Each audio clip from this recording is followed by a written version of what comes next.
Le second livre de Samuel, chapitre 4.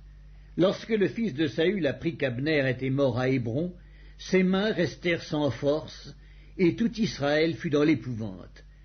Le fils de Saül avait 2 chefs de bande, dont l'un s'appelait Baana et l'autre Récab. Ils étaient fils de Rimmon, de Béhéroth, d'entre les fils de Benjamin, car Béhéroth était regardé comme faisant partie de Benjamin, et les Béérothiens s'étaient enfuis à Githaïm, où ils ont habité jusqu'à ce jour.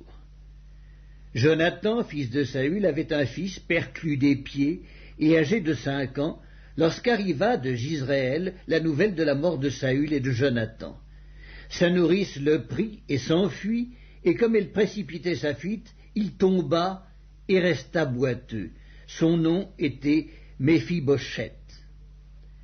Or les fils de Rimmon, de Béhéroth, Récab et Baana, se rendirent pendant la chaleur du jour à la maison d'Ish-Bosheth, qui était couché pour son repos de midi.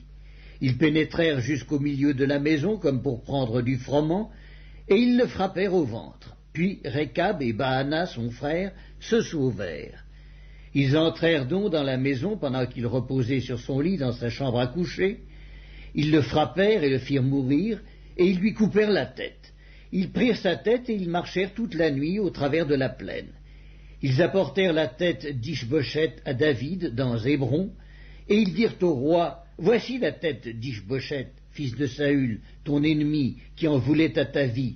L'Éternel venge aujourd'hui le roi, mon seigneur, de Saül et de sa race. » David répondit à Récab et à Baana, son frère, fils de Rimmon et de Béhéroth, « L'Éternel qui m'a délivré de tout péril est vivant, celui qui est venu me dire, « Voici, Saül est mort », et qui croyait m'annoncer une bonne nouvelle, je l'ai fait saisir et tuer à Tsiklag pour lui donner le salaire de son message.